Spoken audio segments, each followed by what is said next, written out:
Houston.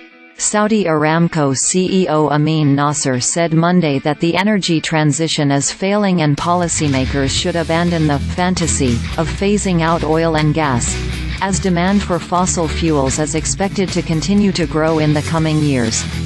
In the real world, the current transition strategy is visibly failing on most fronts as it collides with 5 hard realities, Nasser said during a panel interview at the CERAWeek by S&P Global Energy Conference in Houston, Texas. A transition strategy reset is urgently needed, and my proposal is this.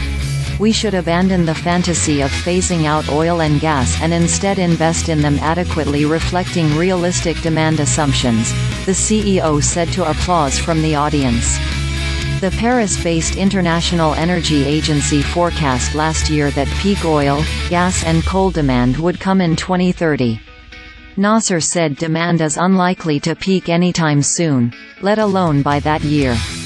Nasser suggested that the IEA is focusing on demand in the US and Europe and needs to focus on the developing world as well. Nasser said alternative energy sources have been unable to displace hydrocarbons at scale, despite the world investing more than $9.5 trillion over the past 2 decades.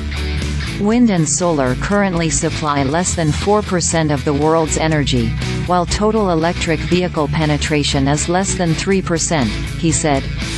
Meanwhile, the share of hydrocarbons in the global energy mix has barely fallen in the 21st century from 83% to 80%, Nasser said.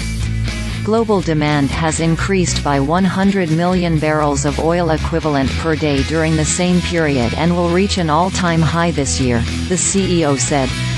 Gas has grown 70% since the start of the century, Nasser said. The transition from coal to gas is responsible for 2/3 of the reductions in carbon emissions in the U.S., he said. This is hardly the future picture some have been painting, Nasser said. Even they are starting to acknowledge the importance of oil and gas security.